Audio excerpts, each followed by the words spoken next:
आमदार फारूक शाह साहब को मुंतखब करके दिया और हमने देखा हमारी एकता, हमारा एकजुट होना और आमदार फारूक शाह साहब का मुंतखब होना, ये ऐसा हुआ जैसे कि लोग खुशियां मनाने लगे और बहुत ही ज़्यादा खुशियां थी।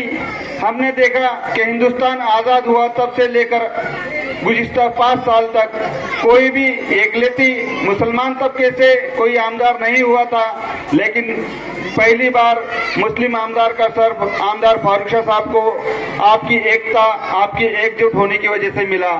साथियों, हमने देखा कि आमदार फारूक शाह साहब मुंतखब होकर आए और आमदार फारूक शाह साहब ने ये सोचा, आपने देखा कि एक तरफ जहाँ पर एक तबके में बहुत ही खुशियाँ थी, बहुत ही ज्यादा खुशियां थी, तो दूसरी तरफ जहाँ पर मुखालिफिन पार्टियां थे वहाँ पर गम का आलम छा गया था।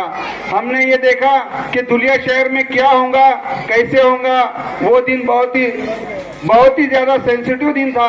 आमदार फारूक शाह साहब ने ये तय किया कि हमें शहर के अंदर से ना जाते हुए शहर के बाहर से जाना है और रैली जो हमारी खुशियों की रैली है उसे भी 2-3 दिन बाद हमें रैली निकालना है। आमदार फारूक शाह साहब ने अपनी खुशियां मनाने से ज्यादा दुलिया शहर में अमन अमान कैसे कायम हो, इसको ज्यादा तरजीह दी। साथियों, हमने देखा कि आमदार फारूक शाह साहब जब से चुनकर आए, आमदार फारूक शाह साहब ने तरक्याती कामों का जाल बिछा दिया।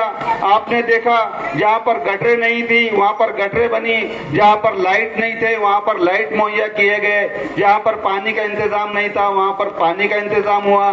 दिलदार नगर तो फिर भी बहुत ठीक इलाका पहले से ही है, लेकिन साथियों मैं बताना चाहूँगा ऐसे कई इलाके हैं, वार्ड क्रमांक 19 है, वल्लीपुरा है और ऐसे कई इलाके हैं जहाँ पर गटरें नहीं थी, जहाँ पर सड़कें नहीं थी। मैं समझता हूँ जुमे के रोज भी घरों के सामने गड्ढे हुआ करते थे जिसमें बाथरूम का पानी जाया करता था, गटरें ना होने की वजह से। मैं समझता हूँ आदमी हजरात तो जो है वो नमाज के लिए जाया करते थे, चले जाया करते थे, लेकिन जो हमारी बहनें हैं, जो हमारी माए बहनें हैं, वो गड्ढों को उपसा करती थी। पहले वो गड्ढों को खाली किया करती थी और फिर बाद में गुस्ल वगैरह करके अपनी नमाजें अदा करती थी। ऐसे ऐसे इलाके भी थे।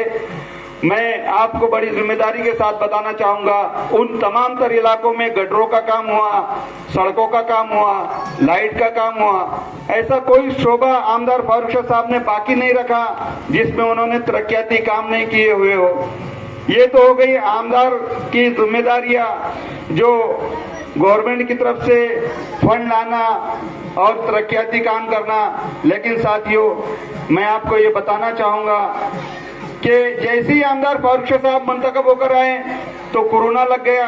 कोरोना काल वो एक ऐसा वक्त था जिसमें हर कोई अपनी जान बचाने की सोच रहा था और अपनी जान बचाने के लिए नई नई तरकीबें लगा रहा था। लेकिन उस दौर में भी आमदार फारूक शाह साहब ने और उनके घर वालों ने अपनी जान की परवाह किए बगैर जहाँ पर इंजेक्शन की जरूरत पड़ी वहाँ पर लोगों को इंजेक्शन मुहैया कराया, ऑक्सीजन मुहैया कराया। और हमने खुद देखा आमदार फारूक शाह साहब खुद पानी की बोतलें लेकर निकलते थे, कुछ फ्रूट्स लेकर निकलते थे और तमाम आवाम को जो आने जाने वाले लोग हैं उनको वो मुहैया कराते थे।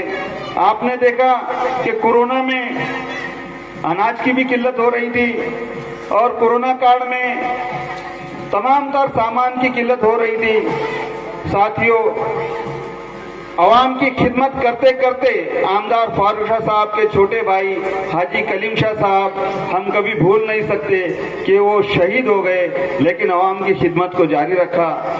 कुछ दिनों बाद हमने देखा आमदार फारूक शाह साहब ने, एक आदमी आमदार फारूक शाह साहब के पास आया, उनकी पहली लड़की की शादी थी और उन्होंने देखा कि वो आदमी आया है और वो कह रहा है कि साहब मेरी बच्ची की शादी है और उसके अखराजात के लिए कुछ भी नहीं है मेरे पास, तो मुझे ब्याज से पैसे लेने की नौबत आ गई है, ब्याज से पैसे ना लेना पड़े इसके लिए आप कुछ कीजिए। आमदार फारूक शाह साहब ने उनको तो मदद की ही की, लेकिन हम तमाम जितने भी कार्यकर्ता हैं उनको बैठाया और सोचा कि एक आदमी जब इतना मजबूर हो सकता है तो और कितने लोग होंगे जो इस मामले को लेकर मजबूर होंगे, जिनकी बेटियां जवान हो चुकी होंगी और उनके लिए शादी के लिए उनके पास नज़्म नहीं होगा। आमदार फारूक शाह साहब ने उसी वक्त मीटिंग ली और मीटिंग में ये तय किया कि हम गरीब मुस्तहिक बच्चियों की शादियां हम खुद अपने खर्चे से कराएंगे। और आपने देखा साल में 2 बार यतीम गरीब बच्चियों की शादियां, मुस्तहिक बच्चियों की शादियां आमदार फारूक शाह साहब ने कराए। साथियों, साल में 2 बार इज्तिमाई शादियां, तकरीबन 125 लड़कियों की शादियां आमदार फारूक शाह साहब ने खुद अपने जाती खर्चे से कराया। हमने देखा कि तरक्याती कामों में ऐसा कोई शोबा, ऐसा कोई हिस्सा बाकी नहीं है जहां पर आमदार फारूक शाह साहब ने काम नहीं किया है। आपने देखा मुल्क के हालात बहुत बदतर होते जा रहे हैं, महाराष्ट्र के हालात बहुत बदतर होते जा रहे हैं और हमने देखा कि हमारे शहर के हालात भी बहुत ही बदतर होते जा रहे हैं। साथियों, अब्दुल रहीम सुन, दामन बचा के दूर से तूफान जाएगा, हम आशिके रसूल है पहचान जाएगा। दामन बचा के दूर से तूफान जाएगा, हम आशिके रसूल है पहचान जाएगा। और नाराज होगा अगर हमसे रब्बे जुल जलाल, देंगे नबी का वास्ता वो मान जाएगा। मैं सऊद आलम साहब से गुजारिश करूंगा, माइक पर तशरीफ लाएं। बिस्मिल्लाहि मिनश शैतानिर रजीम, बिस्मिल्लाहिर रहमानिर रहीम। जहनशीन पे तशरीफ फरमा दिलदार नगर सोशल ग्रुप की तमाम जिम्मेदारान और मजलिस इत्तेहादुल मुस्लिमीन के जिम्मेदारान, अहदेदारान और सामने बैठे मेरे दोस्तों, बुजुर्गों, साथियों और जहां तक मेरी आवाज जा रही है, इज्जतदार पर्दा नशीर मेरी माँ और बहनों, क्या आसमां बेरंग है तो बेरंग ही सही, आसमां बेरंग है तो बेरंग ही सही, जमीन हम पर तंग है तो तंग ही सही। दोस्तों, हम अमन चाहते हैं जंग नहीं, अगर वो जंग चाहते हैं तो फिर जंग ही सही।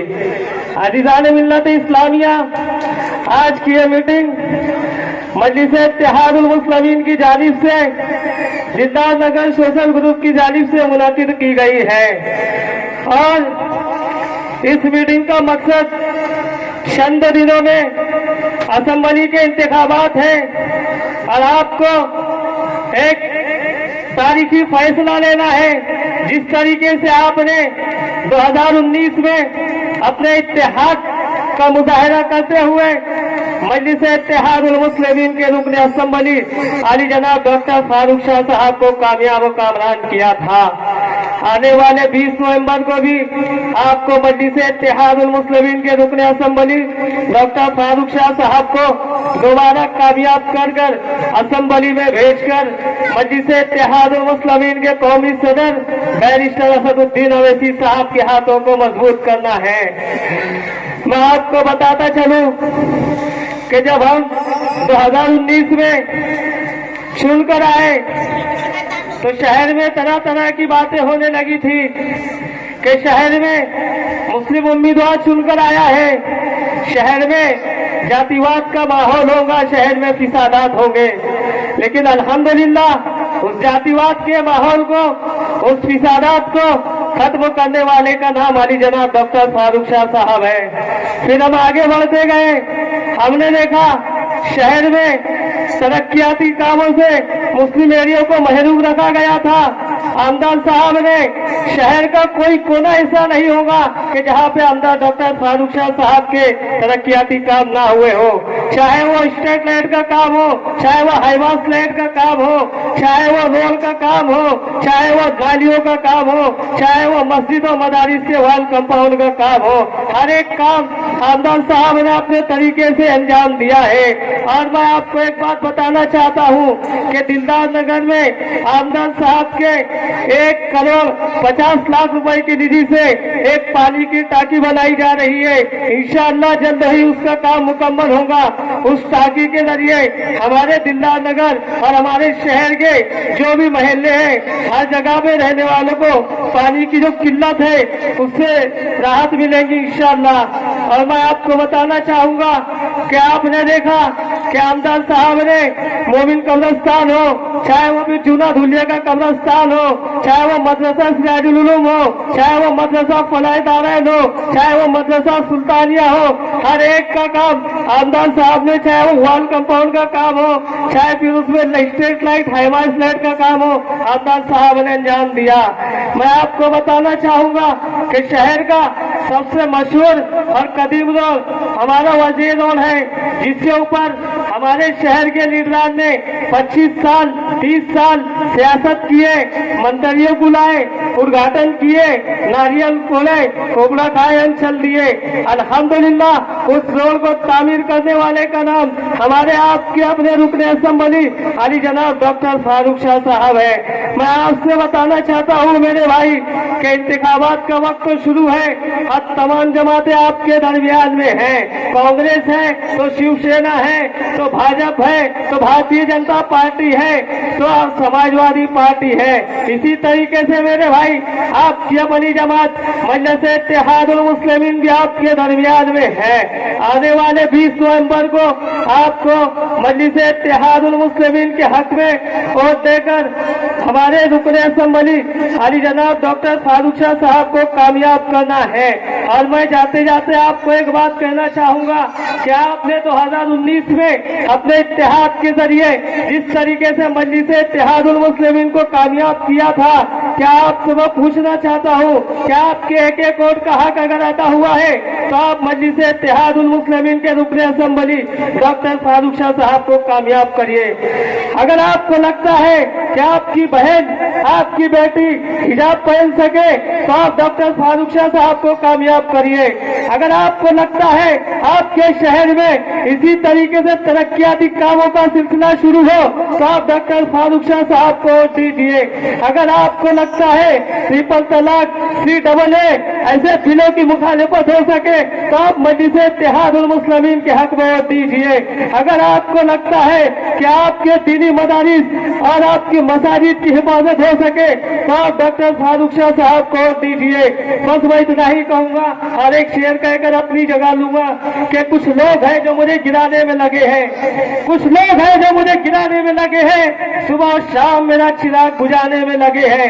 कुछ लोग हैं जो मुझे गिराने में लगे हैं, सुबह और शाम मेरा चिराग बुझाने में लगे हैं। उन्हें कह दो कतरा नहीं समंदर हूँ मैं, डूब गए वो लोग जो मुझे डुबाने में लगे हैं, डूब गए वो लोग जो मुझे डुबाने में लगे हैं। वाखिर दावाना अल्हम्दुलिल्लाह रब्बिल आलमीन। और अगर छेड़ेंगे तो छोड़ेंगे भी नहीं।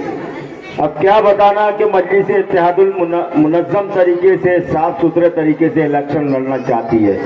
तेरी पेशानी पे हम वक्त का फरमान लिख देंगे, मैसेज देना चाहता हूं।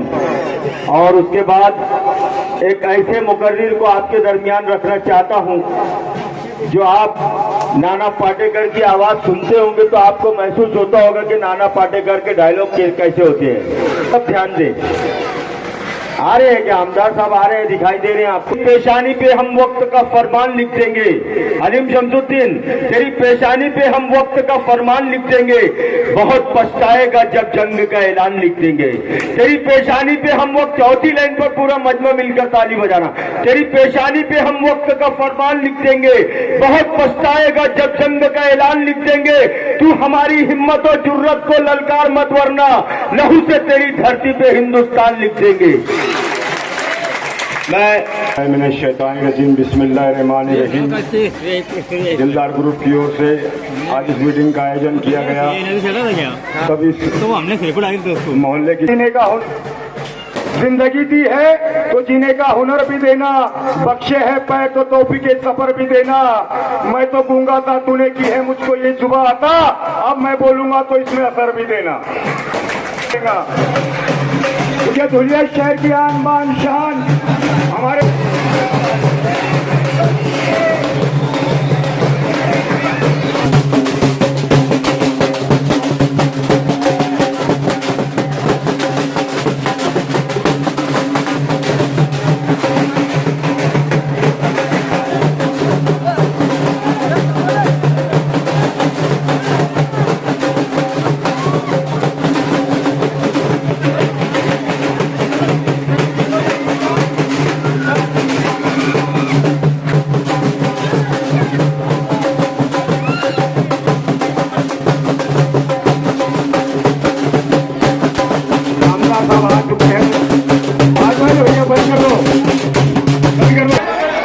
आराम से शांतता बनाए के रखे, सुकून से बैठ जाए। आप लोगों को जिसका इंतजार था अजीज आमदार हमारे चला जाऊंगा, ये तुम्हारी इक्काई के सबूत है कि तुम लोगों का जज्बा इस बात की गवाही है कि आने वाले 23 तारीख को इंशाअल्लाह जश्न तुम ही मनाओगे।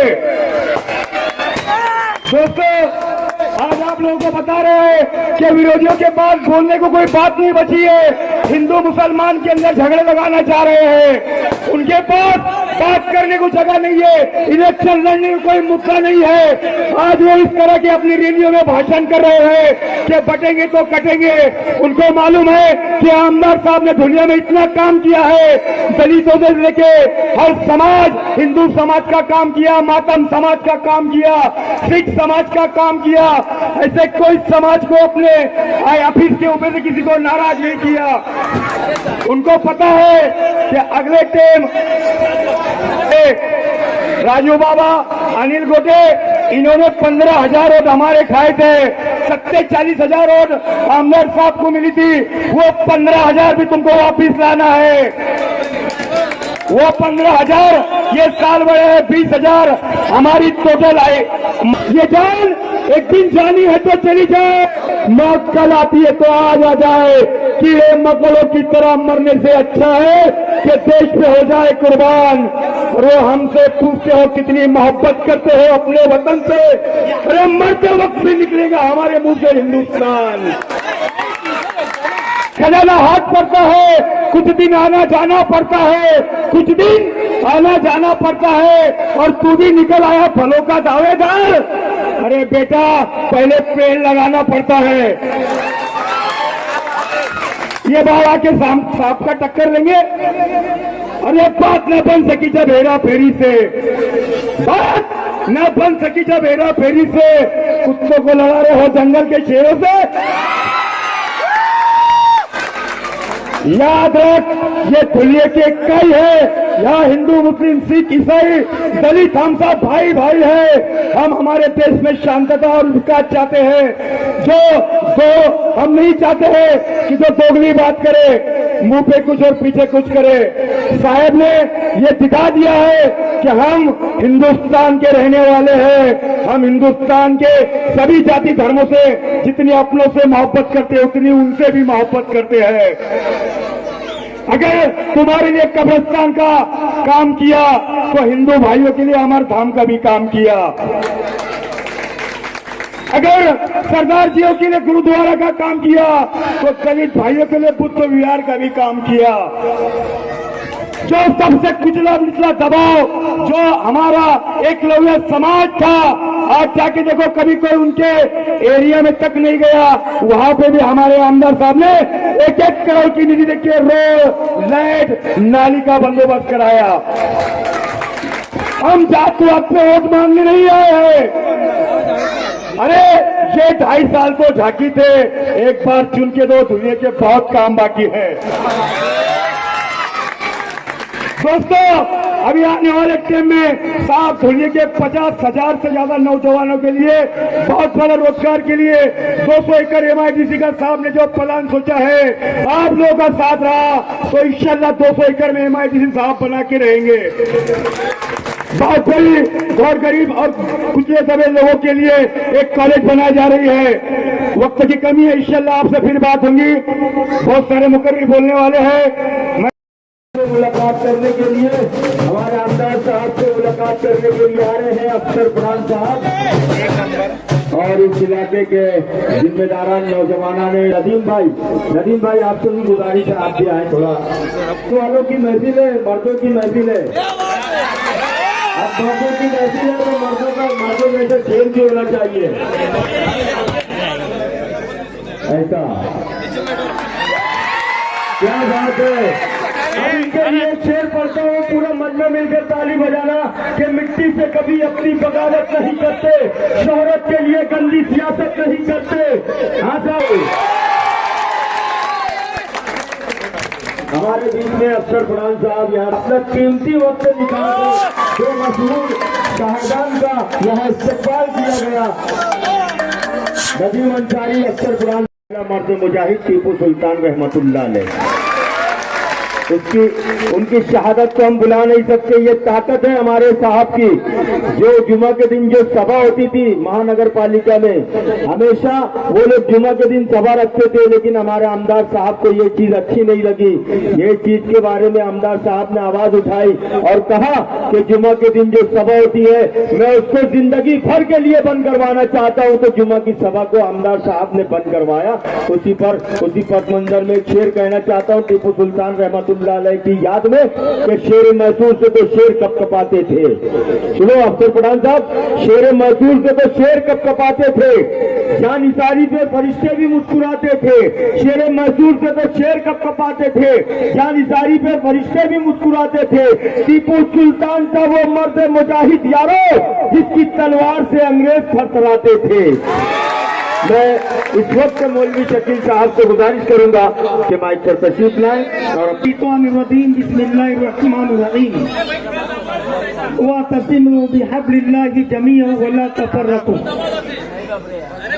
आज के हमारे इस प्रोग्राम के सदर मोहतरम शेख एजाज साहब और धूलिया शहर की मशहूर व मारिफ शख्सियत, धूलिया शहर के आमदार, बाबा सियासत और तामीरात के शहंशाह आली जनाब इज्जत माब डॉक्टर फारूक शाह साहब और इस बस्ती के जिम्मेदारान और खास तौर से सोशल ग्रुप दिलदार नगर और तमाम इत्तेहादुल मुस्लिमीन के जिम्मेदारान और यहाँ पर तमाम हमारे नौजवान और सरपरस्त हजरात और पर्दा नसीर माँ और बहनें, आज हम लोग आप लोगों के बीच ये बताने के लिए आए हैं कि आज हमारे शहर में जिस तरीके से इलेक्शन की हवा चल रही है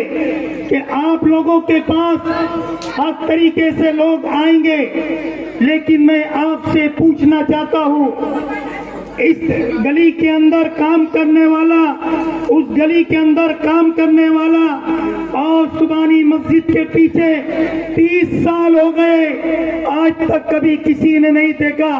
उस काम को करने वाला अगर कोई है तो वो डॉक्टर फारूक शाह साहब है। दोस्तों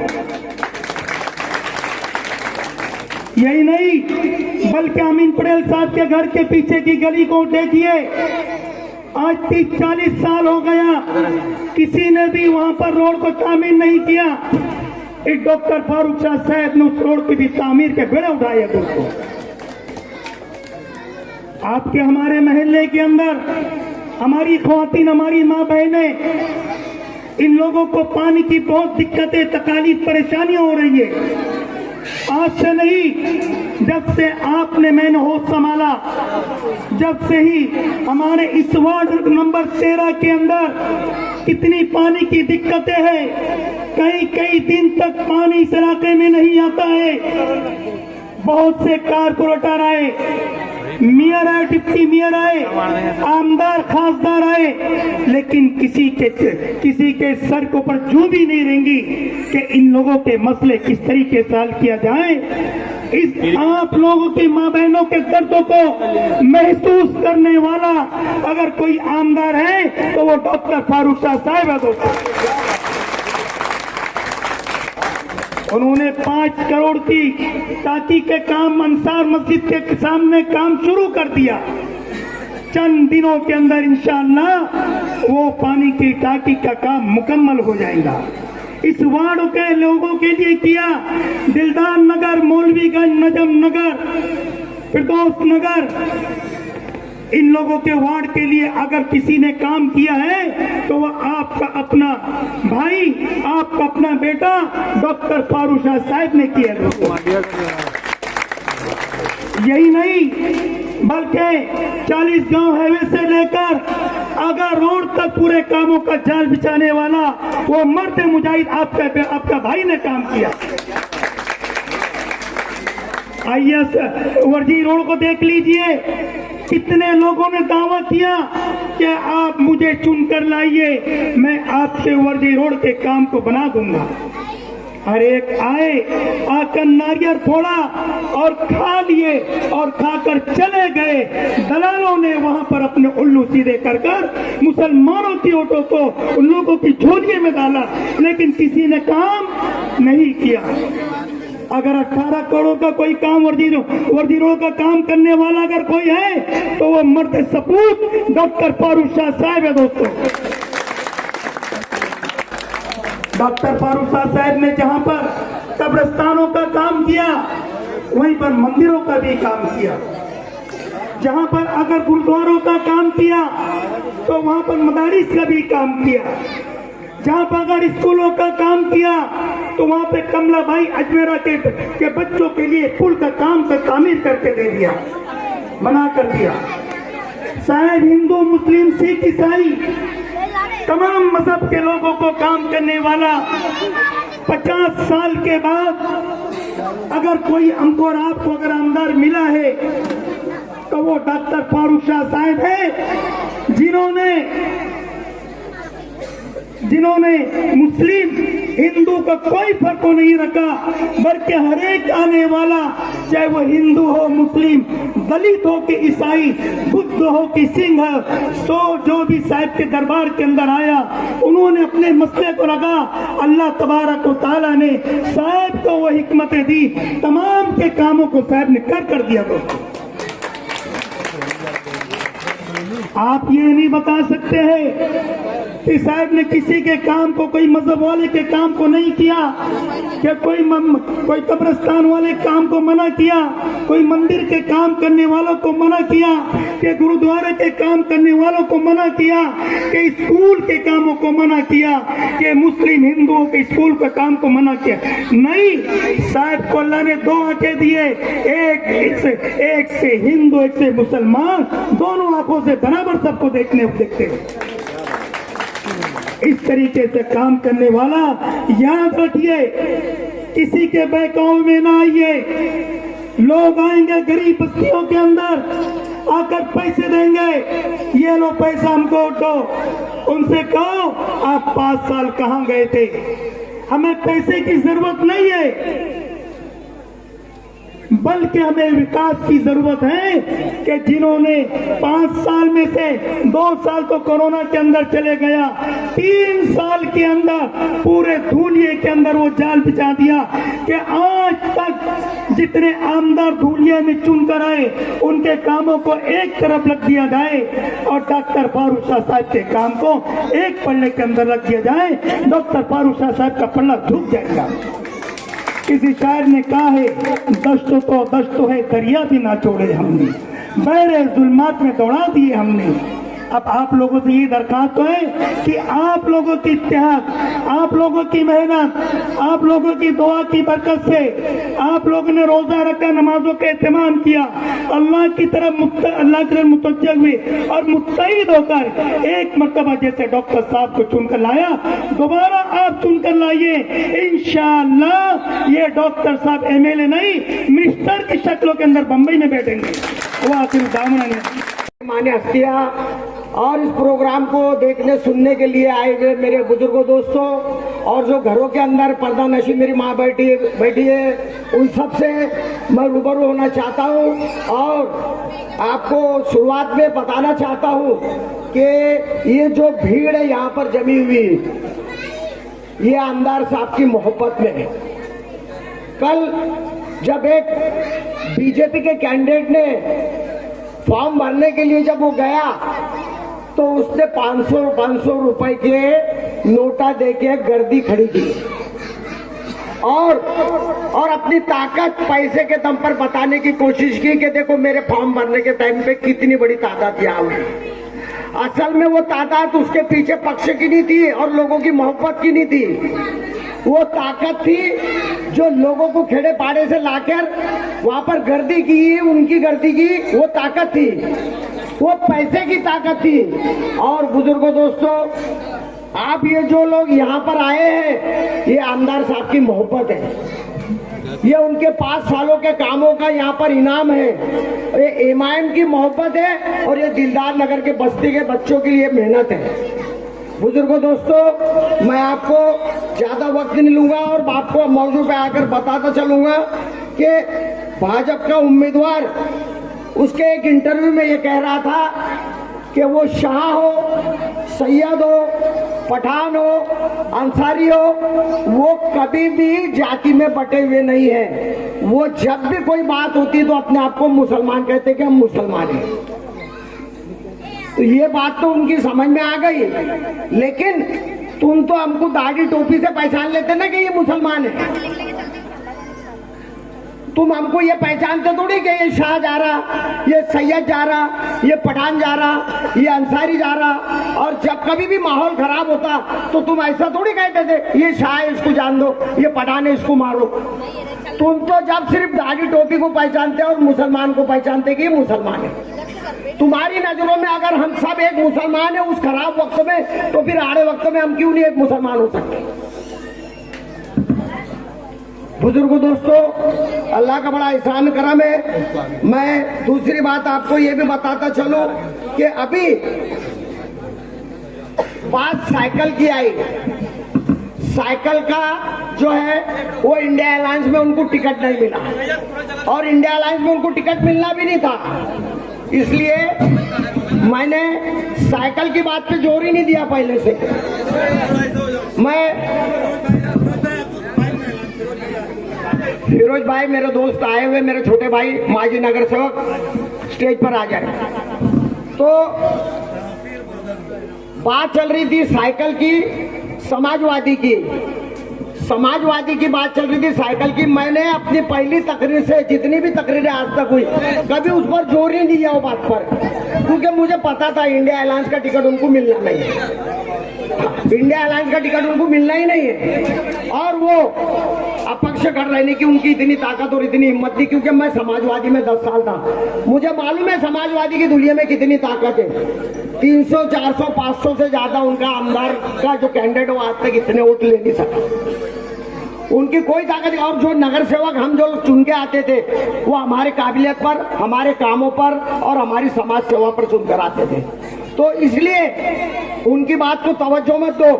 वो खड़े रहेंगे, नहीं खड़े रहेंगे ये बात ही नहीं है। अगर नहीं खड़े रहे तो इंशाल्लाह वो भी ईमान वाले हैं, वो भी आगे चलकर हमारी मदद करेंगे, ऐसी अल्लाह से हम उम्मीद रखते हैं। रही दूसरी बात, अगर खुदा ना खास्ता उन्होंने अपक्ष लड़ा भी तो कितने वोट लेंगे और कितने लोग उनके साथ में जाएंगे, वो भी एक बहुत बड़ा मसला रहेगा। अब बात अहम ये आती है कि 10,000 रुपया ये यूपी सरकार ने जो मौलाना हमारे मदरसों में पढ़ाते हैं इनकी पगार बढ़ाने का ऐलान किया। जिनको 8,000 पगार थी उनको बोले 10,000 रुपया देंगे हम। कोई बुरखे बांट रहा मुस्लिम औरतों को, कोई अपने तरीके से टोपी पहना रहा, कोई अपने तरीके से लालच दे रहा और 3 तलाक का मसला लाके खड़ा कर रहे। भाजपा की सरकार में मुसलमान औरतों के साथ 3 तलाक का बहुत बड़ा इंसाफ किए। हलाला की बात कर रहे, मुसलमान औरतों की फिक्र कर रहे, मुसलमान मर्दों की फिक्र कर रहे। ये सिर्फ इलेक्शन के दौर में हो रहा दोस्तों। एक 15-20 दिन का ये जो वक्त है ये निकल जाएगा। ये तुमको कल भी सांप की नजर से देखते थे, आज भी सांप की नजर से देखते और कल भी सांप की नजर से देखेंगे। ये हमारे हमदर्द कल भी नहीं थे, ये हमारे हमदर्द आज भी नहीं है और हमारे हमदर्द कल भी नहीं रहेंगे। बात मुस्लिम औरतों की कर रहे। 2002 में गुजरात में दंगा हुआ, वो बिल्किस बानो, गुजरात के अंदर वो बिल्किस बानो, उसके सामने उसके घर के लोगों को मारा गया। वो प्रेग्नेंट थी, उसके बच्चे को मारा गया पेट के अंदर, उसके साथ ज्यादती हुई, रेप किया गया। बिल्किस बानो 2002 में उसके साथ ज्यादती, कई लोगों ने उसके साथ ज्यादती की और गुजरात सरकार ने एक स्पेशल उनके लिए कायदा बनाया और एक कोर्ट के सामने पेशकश रखी और उनको बाइज्जत बरी कराई, जिनको सजा हो गई थी। मुस्लिम औरतों की हमदर्दी बताने वाले बिल्किस बानो के हत्यारे को, उसके घर के लोगों के हत्यारे को, उस पे रेप करने वालों को स्टेज पर बैठा रही, उनका सत्कार कर रही, उनका फुलार कर रही। ये मुस्लिम औरतों से तुम्हारी मोहब्बत है? ये मुस्लिम औरतों से तुम्हारी हमदर्दी है? ये जरा संगीन और गमगीन मामला है दोस्तों। ये मैं सब आपको क्यों बता रहा है, ये हम सबको इसमें गौर करना होगा। ये हमारे कितने हमदर्द है और हमारे कितने बड़े दुश्मन है। इनकी पार्टियों के जितने भी है ना ये पुड़ारी, इनके चोले बदलते चोले। राष्ट्रवादी में गया घड़ियाल का मफलर डाल लिया, कांग्रेस में गया पंजे का डाल लिया, समाजवादी में गया साइकिल का डाल लिया, सेना में गया वो मशाल का डाल लिया। ये सारे ये तुम्हारी हमदर्दी जीतना चाहते हैं, इनको तुम्हारे सुख से दुख से कोई लेना नहीं। ये सबों के दिल में काला है। इनके सिर्फ चोले बदले और चोले बदलने के बाद ये निधर्मी हो जाते, लेकिन ये बहुत बड़े जातिवादी है। ये बहुत बड़े जातिवादी है। और याद रखो गैर गैर होता है, अपना अपना होता है। बात जब चली कब्रिस्तानों की, हमारे पुरखे कब्रिस्तान में लेटे, उनकी जब बात चली कि कुत्ते कब्रिस्तानों की बेहुरमती कर रहे, हमारे पुरखे जो कब्रिस्तान में लेटे उनकी बेहुरमती कर रहे, तो जब हमने कुछ पिछले आमदारों से कहा कि हमारे कब्रिस्तानों की दीवारें बना दो, तो हाँ बनाएंगे, लेकिन किसी ने नहीं बनाई। 20 लाख का साल का अल्पसंख्यक निधि आता, उसमें एक कब्रिस्तान की दीवार नहीं बन सकती। एक कब्रिस्तान की दीवार नहीं बन सकती। 20 लाख एक अल्पसंख्यक निधि एक साल में।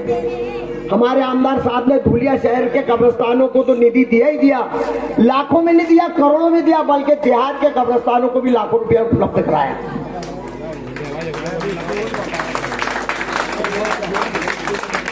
बुजुर्गों दोस्तों, एक आमदार मैं नाम लेना चाहूंगा, चंदू भैया नंदुरबार के। जब उनको बोला गया,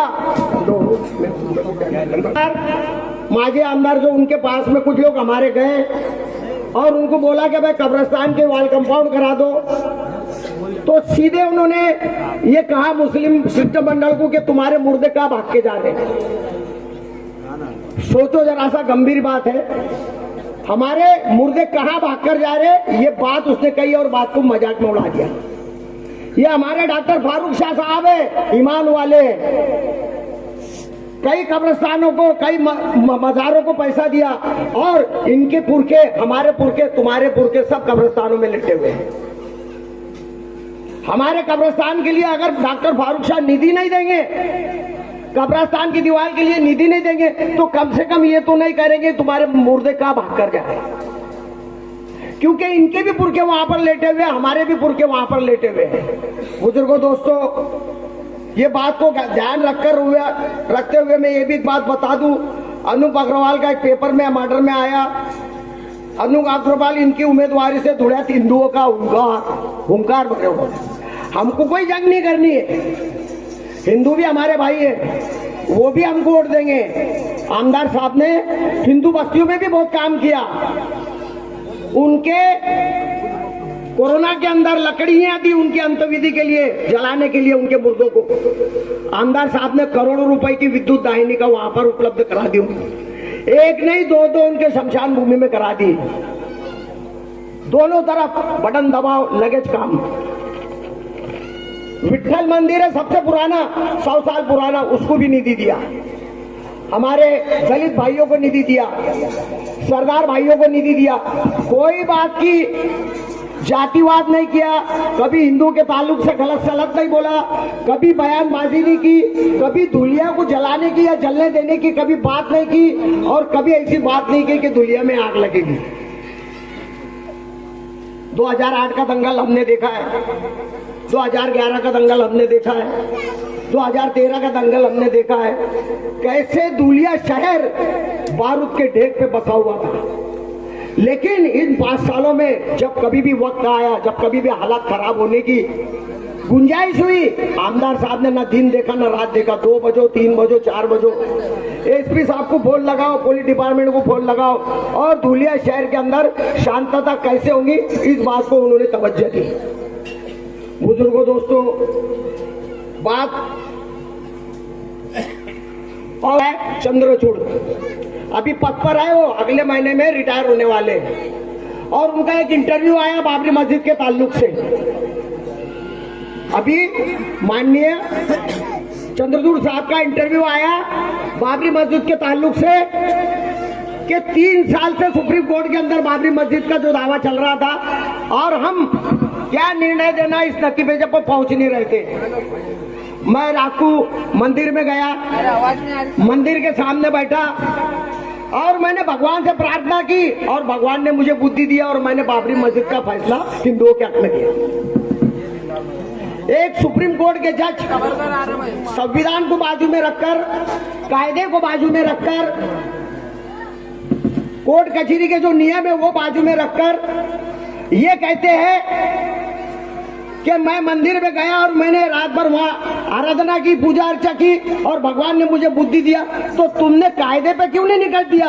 अगर तुमने भगवान में के सामने बैठकर आराधना की, पूजा अर्चा की और तुमको ये बुद्धि दिया उसने, अगर तुम किसी मस्जिद में जाके बैठते, तुम मुसलमान होते तो तुम क्या निर्णय देते?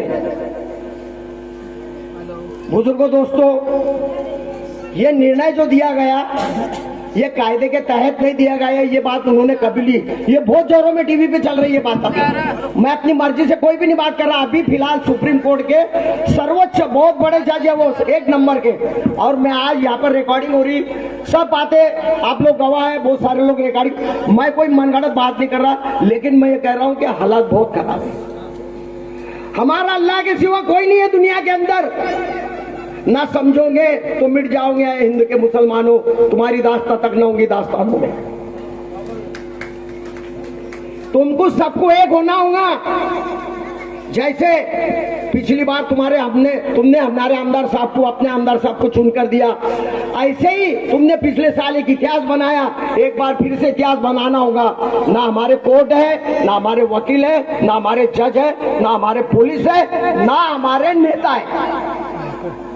और जब कभी कोई हमारा ऐसा नेता सामने आता है मुस्लिम लोगों की क़यादत करने के लिए, तो ऐसे साइकिल वाले, मोटरसाइकिल वालों को खड़ा करके मुसलमानों के वोट में सेंध मारी जाती,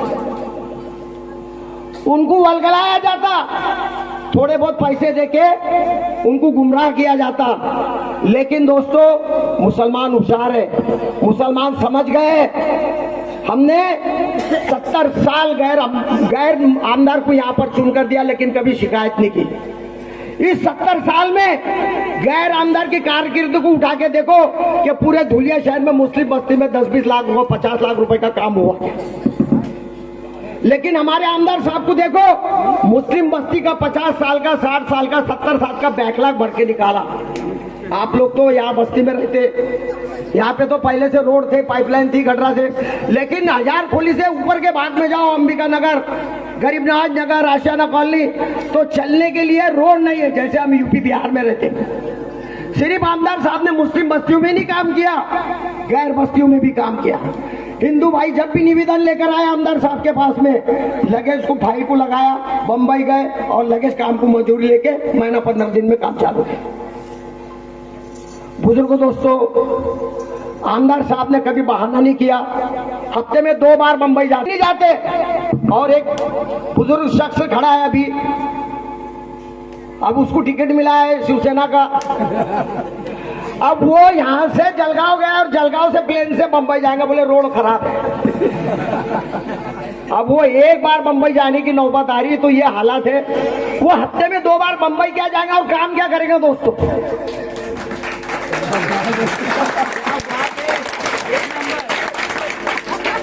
वो काम क्या करेगा? हमारे डॉक्टर साहब जो है, हमारे आमदार साहब जवान है माशाल्लाह, फुर्ती है और जज्बा है कौम का, तड़प है काम करने की, खिदमत करने की। तो मैं बस आपको एक गुजारिश करूंगा कि हमको हमारी बस्ती के हर एक घर को 1-1 वोट गुजारना है और हमको 80 से 90% वोट हमारे मुस्लिम समाज के गुजारना है। ये समझकर हमको वोट देने जाना है कि मेरे एक वोट से डॉक्टर फारूक शाह चुन के आने वाले, अगर मैं ये वोट नहीं दूंगा तो सीट खतरे में आ जाएगी। अगर तुमने ये ठान लिया और मेरा वोट विजयी वोट है, मेरा वोट कामयाब करने वाला वोट है, अगर तुमने ये सोच के वोटिंग की और हमारी बस्ती की माँ बहन की वोटिंग कराई, तो इंशाल्लाह याद रखना, डॉक्टर फारूक शाह को चुन के आने से कोई नहीं रोक सकता। अस्सलाम वालेकुम। गुफरान से कोहट वाले, फिरोज लाला साहब, तो वालों ने जो जलसा रखा है, तो महसूस किया जा रहा है कि जलसा जो है दिगर मीटिंग जो हो रही है उससे अलग है। दिलदार नगर वालों की झलक सबसे अलग है। क्या बात है, क्या बात है।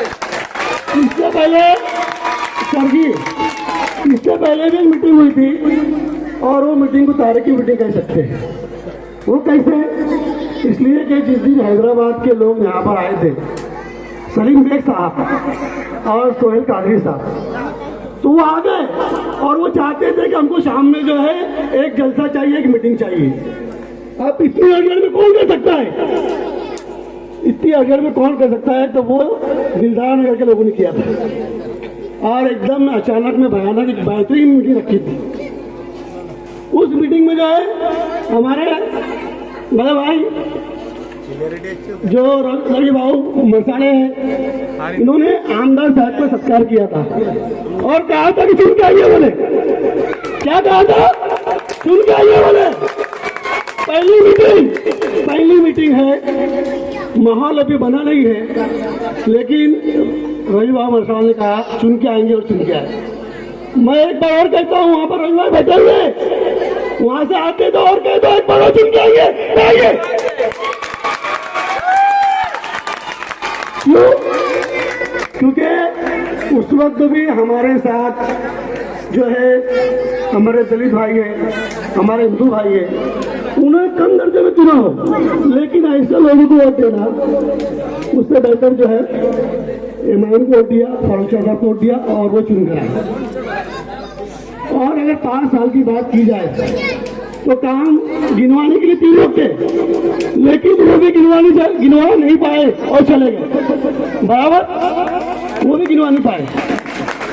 और मेरा फेसबुक का आईडी अगर आप निकालेंगे तो 5 साल में आप देखेंगे तो आमदार साहब के जितने काम है आपको उसके ऊपर मिलेंगे, पूरे 5 साल के काम आपको मिलेंगे। लेकिन काम इतने होते हैं कि कितना आदमी शेयर करेगा। और एक वक्त में एक दिन में कभी मैं 2 पोस्ट शेयर नहीं करता, ताकि हमको मकसद ये है कि जिसको हमने और आपने चुन के लाया है वो क्या कर रहे देखो, क्या कर रहे देखो। और पूरे दुनिया शहर ने ये देखा है, कोई मानने को तैयार नहीं है। साइड में लाके पूछते आपके इलेक्शन में क्या हुआ, क्या हाल है? अरे यार बोले, तो पूछने की बात है। बोले अरे काम कितना किए बोले, कौन सही से काम कितना किया बोले। अब जो आदमी काम किया 5 साल, अगर उसको वोट नहीं देंगे तो किसको देंगे? पब्लिक सब जानती ना। अभी गोटे साहब को उन्होंने कह दिए कि मुंबई जाना पड़ता है और साहब जो है हफ्ते में 2 मरतबा जाते थे और ये भी कुर्बानी हो। अब वो आदमी कैसे जा सकता है? समझो बात को, समझो बात को। हर चीज का अपना वक्त होता है, सिर्फ अल्लाह की जात को सवाल नहीं है, बाकी सबको सवाल है। तो अब उसका वक्त हो गया खत्म, समझो बात आपको। अब उसका वक्त क्या हो गया? खत्म हो गया। अभी जो कोई मुझे ये समझाएगा कि किसको वोट देना चाहिए, तो हम इतने ना समझ नहीं है, हम इतने ना समझ नहीं है। हमको समझता है कि किसको वोट देना चाहिए। दोस्तों, फारूक शाह साहब ने जो काम किया है ये तारीखी काम है। ये मैं भी नहीं कह सकता क्योंकि मेरी इतनी उम्र नहीं हुई है, ये मैं भी नहीं कह सकता। लेकिन मैं मुलाकात करता हूँ लोगों से, बुजुर्गों से, तो वो कहते हैं कि हमको सियासत की तो इतनी ज्यादा मालूमात नहीं है, लेकिन ये आमदार साहब ने जितना काम किया ना बोले, 1962 से मैं देख रहा, बोले 1962 से मैं सियासत में हूँ। कितने आमदार आए और बहुत सारे को नाम भी गिनाते हो। उस वक्त 72 में कौन था, 84 में कौन था, बराबर, उनके नाम भी गिनवाते और कहते हैं कि इनके मुकाबला वो कर नहीं सकते। और दोस्तों, पोजीशन ऐसी है जिसे देख हजरत ने कहा कि बहुत ज्यादा वोटों से चुन के आएंगे, बहुत ज्यादा। उसकी वजह क्या है? उसकी वजह क्या है? इन्होंने धुलिया से जात पात को बाहर कर दिया, बाहर कर दिया, बाहर। दोस्तों मैं कह रहा हूँ ना, अभी काम है ना, कोई मुझे समझाएगा कि इसको उठ मत दो, उसको उठ दो मत दो, मुझे सब समझता, मुझे सब समझता। अंदर साहब पिछले टाइम में हमने कहा था कि हम दोनों हाथ में लड्डू रखते हैं। अगर हम इतनी मेहनत कर रहे हैं, झंडा लेके फिर रहे, पतंग लेके फिर रहे, भाषण कर रहे, लोगों को समझा रहे, और अगर हमारा आदमी अंदर बन जाता है तो हमारा आदमी क्या है? लड्डू, बराबर। लेकिन इतना कहने के बाद भी लोग समझते नहीं और उधर चले जाते। जो कहता है मैं सेक्युलर हूं, सेक्युलर है नहीं, बराबर, उधर चले जाते हैं तो भी हमारे आदमी लड्डू समझते हैं, बराबर, हमारे हार नहीं समझते। आज दोस्तों वही पोजीशन में हुए, बात को समझो आप। जो अंदर ने हर समाज को, हिंदू समाज है, दलित समाज है, बौद्ध समाज है, आदिवासी समाज की तो बात सुनो, वो कहते हैं कि हम यहाँ पर इतने सालों से 50-60 सालों से हमारी बस्ती में कोई आया नहीं और कोई विकास किया नहीं। पोषे कौन? अंदर साहब। और बहुत सारे लोग इससे मुतासिर हुए कि कहते हैं साहब आप हमारे लिए भगवान हैं, और भगवान की कसम खाते हैं कि हम वोट आपको नहीं। ये आदमी का कहता है, ये आदमी का कहता है जी, उसको अंदर की तलमल होती है। और बिल्कुल आप चिंता करो मत, आप चिंता करो मत। हाँ, उससे इसलिए वो कहता है कि आप भगवान की कसम खाता है, तो लोग कहते हैं कि जिन्होंने कसम खाया है ना, बोले इनकी ओर तो फिक्स है, बोले इनका कोई नहीं है, बोले। लेकिन कितने लोग ऐसे हैं कि ये इस बात को पसंद कर रहे हैं कि 5 साल के अंदर धुलिया शहर में कोई फसाद नहीं हुआ, कोई फसाद नहीं हुआ दोस्तों।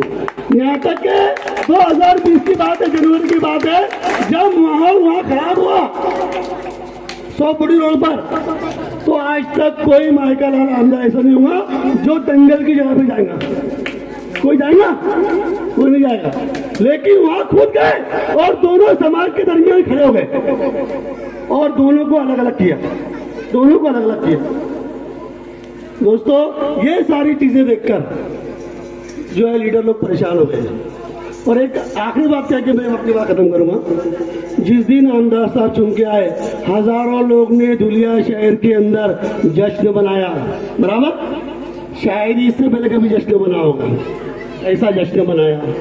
उस वक्त बहुत अफसोस के साथ कहना पड़ता है, उसी वक्त हमारे कुछ मुस्लिम दलालों ने तय कर लिया था कि अब इनको आने नहीं देना है, इनको अब आने नहीं देना है। अब वो जो है दरमियान में काम करते थे, दरमियान में की तारीफ करते थे, तो बोला यार इलेक्शन में क्या कर रही है, डायरेक्ट आके सपोर्ट कर देंगे, बिल्कुल जो आपका काम था, जैसे आपने 5 साल गुजारे हम आपके साथ में।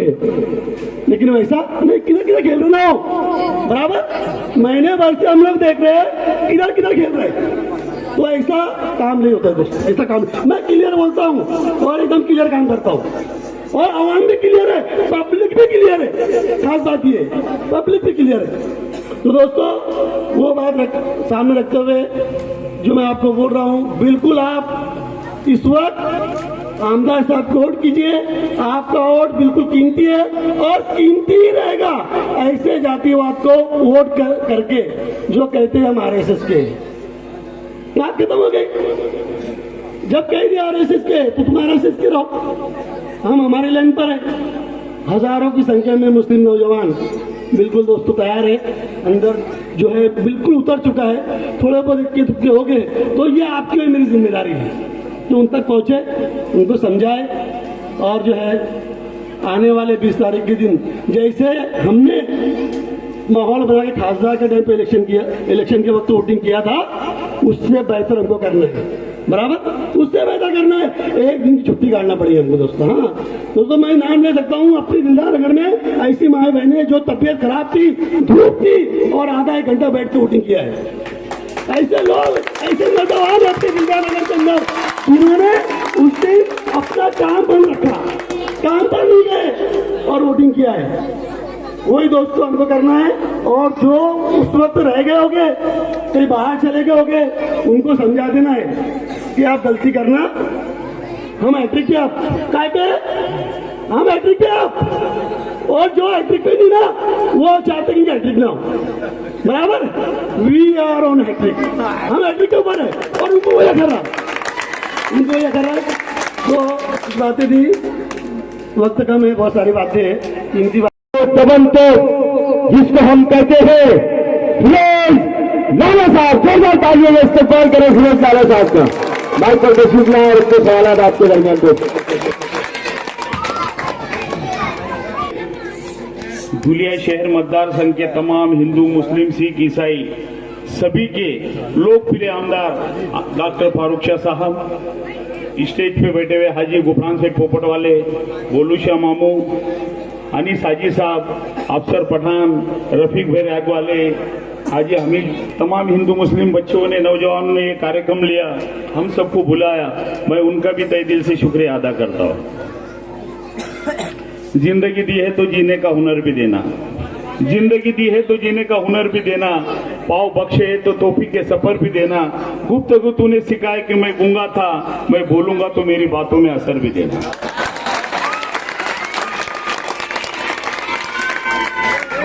और अशफाक सर साहब भी बैठे हुए जिन्होंने बहुत बेहतरीन तकरीर की, मैं उनका भी शुक्रिया अदा करता हूं। दोस्तों, ये दिलदार नगर है और दिलदार लोगों की बस्ती है और दिलदार नगर में हम आए हैं। मैं पूरे दिलदार नगर का भी तहे दिल से शुक्रिया अदा करता हूं कि उन्होंने भी हमें बुलाया और हमारी बात सुन रहे हैं। दोस्तों, मैं आने वाले 20 तारीख को धुलिया विधानसभा मतदार संघ का इलेक्शन है। हमारे लोकप्रिय विकास पुरुष आमदार डॉक्टर फारूक शाह साहब पतंग की निशानी से खड़े हुए हैं और उसी के लिए मैं वोट मांगने के लिए आपसे गुजारिश करने आया हूं। और मैं बताते चलूं, 1947 से लेकर आज तक धुलिया शहर में पहली बार एक लोकप्रिय आमदार मुसलमान हुआ। दोस्तों, ये पूरे मुसलमानों को नहीं बल्कि अख्खे महाराष्ट्र को खुशी थी कि कौन वो मुसलमान है धुलिया शहर के जो इतने मर्द मुजाहिद है, एक दिल रखने वाले हैं, एकजुट रखने वाले, हिंदू मुस्लिम की एकता वाले हैं, कि जिन्होंने 30% मुसलमान होने के बाद भी धुलिया शहर से एक डॉक्टर फारूक शाह साहब को आमदार बनाया। मैं उनका तहे दिल से शुक्रिया अदा करके उनको सलाम करता हूं। पूरे महाराष्ट्र में धुलिया के मुसलमानों का नाम गया और पूरे महाराष्ट्र से सबको मुबारकबाद हुई। लोगों ने सलाम कहा कि 30% पे धुलिया में 16 से 18 नगर सेवक आते। हम महापौर नहीं बना सकते, लेकिन आप लोगों को वाकई में मैं आपकी तारीफ लायक है। दोस्तों, आप लोगों को पूरे धुलिया शहर के मुसलमानों को सलाम करता हूं कि वाकई में आपकी डेयरिंग, मोहब्बत और एक दिल है कि 30% में हमने आमदार बना दिया। वही गुजारिश करने आपके पास आया हूं।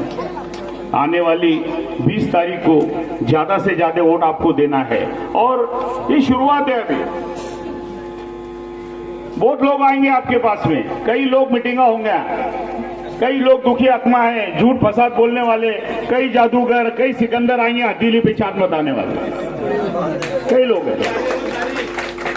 और आपने आमदार साहब को भी देखा और इससे पहले मुसलमानों के वोटों पे चुन के आने वाले, झूठा आश्वासन देने वाले, तारीफ करने वाले इलेक्शन पूर्ति, ऐसे भी लोग आपके पास आए और आपने करीबन 25 साल तक उन लोगों को वोट दिए और देखा रास्ता के क्या विकास किया है। आएंगे आपके पास। 15 साल जो आमदार था अन्ना, ये भी आने वाले आपके पास, उन्होंने भी सेना का टिकट लिया है। वो भी 15 साल धुलिया शहर के आमदार थे, उनको भी धुलिया के मुसलमानों ने 2000 में इलेक्शन था। दोस्तों, उस वक्त मुसलमानों ने बहुत यकीन किया, बहुत मोहब्बत की, बहुत उनके पे भरोसा किया, ताकि वो 1995 में जब खड़े हुए तो 1836 वोट मिले थे उनको, 1836 दो पान पे। लेकिन कुछ मुसलमान हम सब जुड़े, 1999 में इलेक्शन लगा, 2000 में इलेक्शन खड़े हुए, तो यही धुलिया के मुसलमानों ने पूरी ताकत से, पूरी मेहनत से भरोसा किया।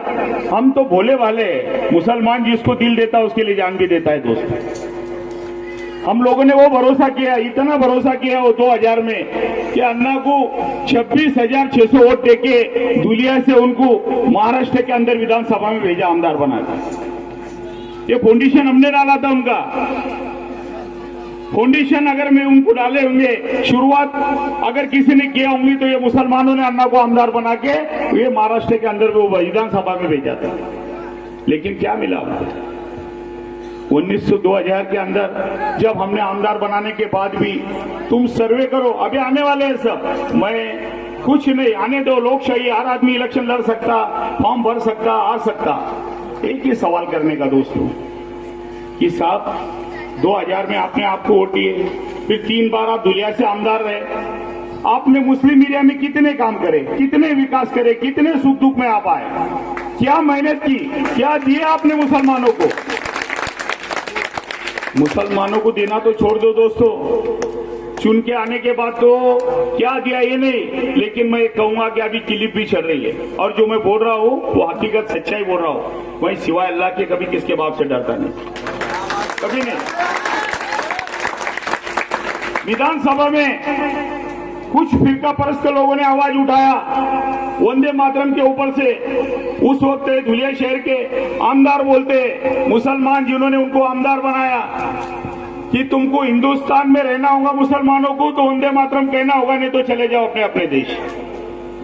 वाह ना, ये मुसलमानों का एहसान फेरने वाले। अरे हम तो वो लोग हैं जिसको दिल से चाह लिए और नियत कर लिए तो इंशाअल्लाह अल्लाह की मदद हमारी साथ रहती।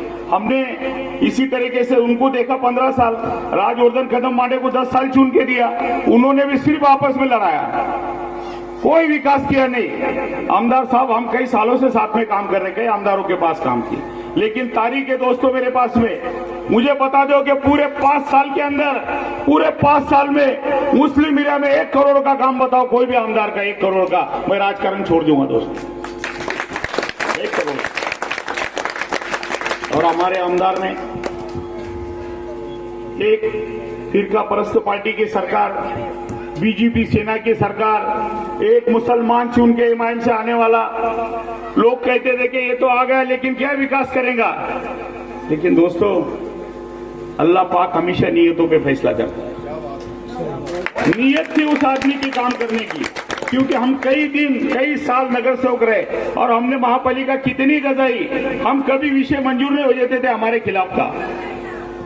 हमने एक बार सोच लिया कि 3 बार जुम्मे के दिन महासभा निकली, दोनों की बात हो गई कि हम 16 नगर से हो गए, इनको विषय मंजूर करने के रहते, हमको जुम्मे के दिन महासभा नहीं होना। उप महापौर थे आमदार साहब, नीचे उतरे आए और ठहराव किया और बोल दिए कि आज की बात ये महासभा जुम्मे को निकलेंगे नहीं, अगर जुम्मे को निकलेंगी तो 2 घंटे के लिए तकूब करो, हमको नमाज रहती जुम्मे। ये वो आमदार है दोस्तों, नगर सेवक के आमदार है। इस इंसान ने ऐसी पार्टी के साथ दोस्ती मोहब्बत से, क्योंकि उनको विकास करना था, धुलिया शहर का विकास करना था, मुसलमानों के हालात देखते हुए उन्होंने एक नियत की थी कि अल्लाह पाक, मैंने मुसलमानों ने मुझे चुन के दिया, मैं जब तक अल्लाह जिंदगी दे मुसलमानों की खिदमत करूं, ज्यादा से ज्यादा काम करूं। अल्लाह ने वो दुआ उनकी सुन ली। इतने काम किए कि धुलिया में कोई लोग 15 साल रहे, 10 साल रहे, ग्रामीण में 35 साल रहे, मंत्री रहे, लेकिन एक आदमी 5 करोड़ रुपए साल के एक आमदार को निधि रहती दोस्तों, 5 से मुश्किल से 10 करोड़ रहा होगा। लेकिन इस मर्द मुजाहिद आमदार ने दोस्तों, तारीफ अल्लाह की करना चाहिए लेकिन सच्चे काम करने वाले की भी तारीफ करना चाहिए। इस आमदार ने पूरे धुलिया शहर का चेहरा मोहरा बदल दिया, गली गली में रोड, गटर, पानी के टाका, हर एरिया में इतने विकास की इतना किया कि 1000 करोड़ के काम किया है धुलिया में, 1000। और बड़े से बड़े काम किए। और जो नहीं होने वाला काम, बाबा साहब अम्बेडकर के पुतले के पास, सिटी पुलिस स्टेशन के पास में दोस्तों एक दारू की दुकान थी, ताकि कायदे के अनुसार, कायदा कलम 306 में ये बताता है कि कोई भी स्मारक हो किसी भी समाज का, वह दारू या अवैध धंधे नहीं चलना चाहिए। बहुत लोगों ने कोशिश की, लेकिन अल्लाह पाक ने आदमी को इतनी ताकत, इतनी हिम्मत दी कि उन्होंने चैलेंज किया था कि 3 महीने के अंदर दुकान बंद करूंगा, तो बंद करके रख दिया। तो ये हिंदू मुसलमान की एकता का है, ये सबका साथ सबका विकास करने वाले आमदार फारूक शाह साहब है, ये झूठे फिरका परस्त नहीं है दोस्तों, इसको बोलते हैं सबका साथ सबका विकास। मैं इनके ऊपर एक शेर कहता हूं, कदम कदम पे उरूज जवाल लेता है, कदम कदम पे उरूज जवाल लेता है। मेरे मौला मुझे हर बात से निकाल देता है, ना जाने किसकी दुआओं का पैसे मुझ पे, मैं डूबता हूं तो मुझे समंदर उछाल देता है। ये हमारे अंदाज है दोस्तों, और आप लोगों को अल्लाह ने वो नवाजा, वो हिम्मत दी कि आपने जो चाहा वो करके बताया। जो हमने नियत की, अल्लाह पाक ने हमारे दिल में मोहब्बत डाल दी, जो हमने चाहा वो करके दिखाया। आने वाले वक्त में दोस्तों 3 महीने पहले धुलिया शहर का 4 महीने पहले इलेक्शन था, लोकसभा का। हालात ये थी कि शोभाताई बच्चे कोई भी बोलता था चुन के नहीं आ सकता। माजी खासदार ने धूम किया, फिरका परस्त पार्टी ने ताकत लगे नहीं आएंगी, लेकिन दोस्तों वहां पे वो भूल गए थे कि अल्लाह पाक ने एक नेक, ईमानदार और सच्चे दिल से काम करने वाले एक मुस्लिम समाज उसके साथ थी। दोस्तों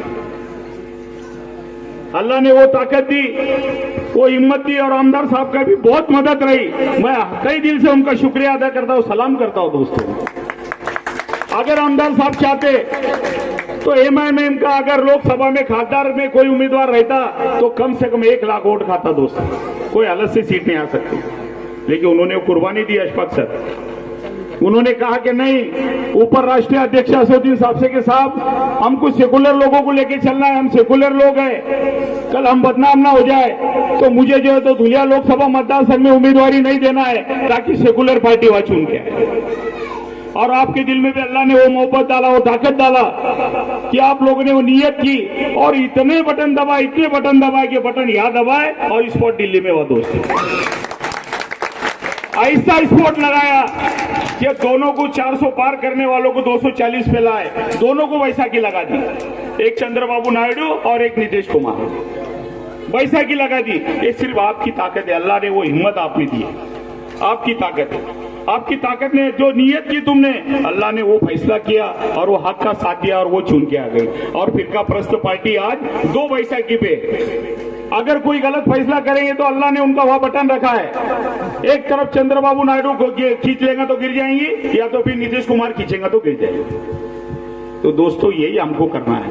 आज हमारे सामने फिरका परस्त पार्टी है, अपने कोई भाई, अपना कोई एक पार्सल पुणे से आया, एक पार्सल आया वोट खाने के लिए, जिसका यहाँ ना घर है, ना दार है, ना रिश्तेदार है, ना कोई लेना देना नहीं है उसका। एक मोहब्बत से हमारे हाजी सलाम मास्टर साहब के पास उनकी उंगली पकड़ के आया था कि मैं दुनिया में कुछ सोशल काम करूंगा। मैं कांग्रेस का था उस वक्त, बाद में वो गया अजीत दादा के पास, काम करूंगा, सोशल काम करूंगा, खुद के फायदे के लिए काम किया। और देखा कि जब मुसलमान जब जुड़ने लगे लोगों के काम में, मुसलमान तो भोले वाले, किसने काम किया उसका साथ नहीं छोड़ते, साथ में रहने लगे। वो आदमी को ऐसी हवा लग गई कि वो नगर सेवक नहीं बनने वाला, वो आमदार के सपने देखने लग गए। अरे तू पार्सल है ना, तू ओरिजिनल क्या है यहाँ का, देखो बीजेपी ने पार्सल करके भेजा है। अरे कल तक तो अजीत दादा के साथ रहने वाला, अजीत दादा का राष्ट्रीय उपाध्यक्ष रहने वाला, जिले महाराष्ट्र का उपाध्यक्ष, तू वो फिरका परस्ती में रहने वाला। अजीत दादा तुझे आज मालूम पड़ रहा है कि वो फिरका परस्त पार्टी में 1.5 साल पहले चढ़े गए, 1.5 साल पहले वो उप मुख्यमंत्री हो गए, उसके माध्यम से तुमने काम किए। जब धुलिया में आए वो 1 महीना पहले तो तुमने बड़े बड़े कार्यक्रम लिए, और आज तुम समाजवादी में क्यों आए, क्या वजह आने की? क्योंकि ये पता था कि मुसलमान होशियार है, मुसलमान विकास के साथ रहते हैं। तो उन्होंने अचानक सोचा कि मैं समाजवादी में जाके मैं इलेक्शन लड़ूंगा और आने वाले आमदार को, लोकप्रिय आमदार को, विकास पुरुष को मैं गिराऊंगा। ये सपने देख के वो पार्सल बीजेपी के माध्यम से आया है दोस्त। लेकिन याद रखना, ये झूठी सियासत नहीं चलने वाली। वादा कर रहे थे कि अखिलेश कुमार राष्ट्रीय अध्यक्ष आ गए, महाविकास आघाड़ी का मुझे टिकट मिलने वाला है, लेकिन राष्ट्रीय पार्टियां बहुत होशियार है, वो सोच समझ के मुसलमानों को देते हैं, सर्वे करके देखते। उन्होंने सर्वे में देखा कि कैसे कहीं लग नहीं रहा, ये पार्सल है, ये पार्सल कभी भी वापस चल जाएगा। वो महाविकास आघाड़ी ने उधर दे दिया बुजुर्ग आदमी को, जिसको खड़े रहने की ताकत नहीं है, वो चला। अपन ये नौजवान पढ़ा लिखा नहीं चला, कि उनको मालूम था ये आने वाला नहीं है। तो आज दोस्तों महाविकास आघाड़ी का टिकट गया, और मैं समाजवादी के हाशिम भाई से भी कहना चाहता हूँ, बहुत अच्छे आदमी, कौम का दर्द रखते, और यहाँ के कार्यकर्ता जो है समाजवादी के, उनसे भी कहना चाहता हूँ कि भाई तुम मुसलमानों का दर्द रखते हो, शहर में काम करते हो, मुस्लिम समाज को लेके चलते। हाशिम भाई भी पूरे महाराष्ट्र का काम करते मुसलमानों का। लेकिन जब महाविकास आघाड़ी की तो ठीक है, हम कुछ वजह तक समझ सकते थे कि भाई एक मुसलमान को राष्ट्रीय पार्टी ने टिकट दिया, लेकिन आज तो तुम्हारा टिकट कट गया। फिर आज ये दुकान बंद करो ना, ये दुकान क्यों चालू रखे? दुकान बंद करो। ये वोट खाने वाली दुकान दिख रही है मुझे। तुम कौम का दर्द रखते हो ना, कौम के हमदर्द हो ना, क्यों एक मुसलमान तुमको नहीं चल रहा? पूरे महाराष्ट्र के अंदर कुछ जगह ऐसी है, भिवंडी हो, बंबई हो, मालेगांव हो, कोई भी आएगा तो मुसलमान चुन के आया। लेकिन या तो एक बार डॉक्टर फारूक शाह आएंगे तो अल्लाह का एहसान है, दोबारा चुन के आने दो ना, कौम का काम करने के लिए ताकत दो, हिम्मत दो, मदद करो ना। क्यों गिराने के लिए तुम आए हो यार? क्या वजह है गिराने की? तुम मुसलमान हो, ईमान वाले हो, कौम के लिए लड़ते हो, फिर ये मुसलमान नहीं है क्या? क्यों नहीं चल रहा है मुसलमान?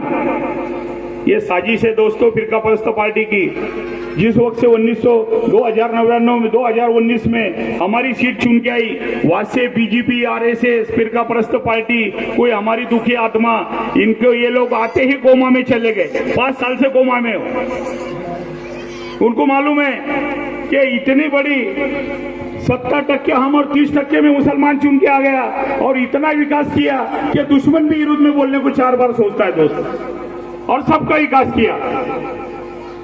तो मैं कहना चाहता हूं कि फिरका परस्त पार्टी का प्लानिंग है, ये वो प्लान है, वो दिमाग है। उनको मालूम है मुसलमान बट नहीं सकते, मुसलमान झुक नहीं सकते, मुसलमान पैसे नहीं ले सकते, मुसलमान बटने वाले नहीं है। फिर आमदार डॉक्टर फारूक शाह चुन के आने वाले हैं, तो हम क्यों ना ये प्लानिंग करें? दुनिया में किसकी ताकत नहीं थी विकास के मुद्दे पे?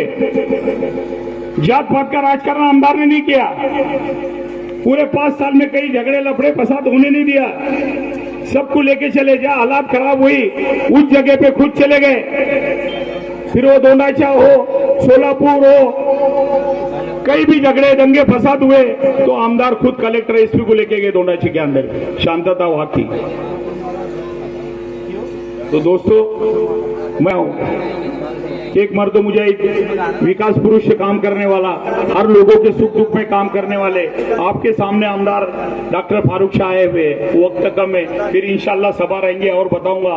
और हमारे ऊपर ऐसे पार्टी ने अभी तुम्हारे सामने आ रही है जो वाकई में फिरका परस्त पार्टी है, जातिवाद पार्टी है। और ऐसा बीजेपी से एक उम्मीदवार तुम्हारे सामने आया हुआ है कि आप पिछले 2-3 महीने से देख रहे हैं। उसकी कोशिश थी कि धुल्ले में दंगे फसाद हो जाए, लेकिन अल्लाह का एहसान है, तमाम हिंदू मुसलमान बहुत समझदार है, बहुत सूझबूझ वाले है, समझदार है, मोहब्बत करने वाले एक दूसरे को। उसकी जादू नहीं चली दोस्तों। पिछले 2 महीने से बोल रहा मस्जिद तोड़ो, मदरसे तोड़ो, मुसलमानों से बात मत करो, उनसे व्यवहार मत करो, उनके अतिक्रमण तोड़ो। लेकिन वो सपोले को ये मालूम नहीं है कि हिंदू मुसलमानों की एकता है, मोहब्बत है, चाहत है, वो हमेशा एक रहने वाले और एक दूसरे से मोहब्बत करने वाले। तो दोस्तों वो जादू नहीं चली, फिर आज वो पैसे के दम पे आया है। और आप समझ लो कि आपको सूझबूझ के, सोच समझ के वोट देना है। आने वाली 20 तारीख को पतंग आपको चौड़ाना है। ऐसा मांझा तेज करोगे सबको काट के रख दो दोस्तों, और वो ताकत बताओ अपने वाली, और ज्यादा से ज्यादा वोटों से आमदार डॉक्टर फारूक शाह साहब को चुन के दो। कितने भी जादूगर आए, कलाकार आए, कई सिकंदर आए, जोगिंदर आए, उनका सुनो मत। उनको पूछो कि पहले हमारी कितना तुमने विकास करे, क्या करे, 25 साल में उसका हिसाब दो, उसके बाद हमारे पास आना। तो दोस्तों मैं इतना ही कहते हुए मेरे 2 लफ्ज खत्म करता और जाते जाते एक शेर कहता हूं कि हमको मिटा सके उस जमाने में दम नहीं। इकबाल होना चाहता है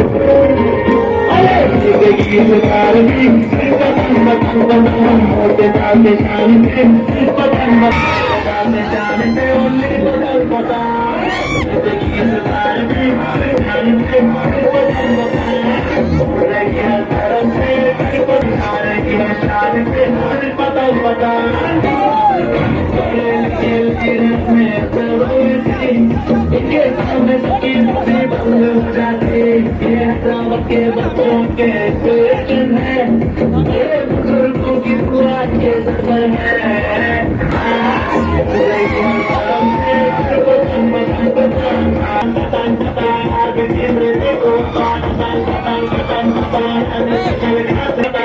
चाहिए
हिंदुस्तान में हैदराबाद का डेवलपमेंट है पास पूरे सेक्टर्स में जीवाई अपन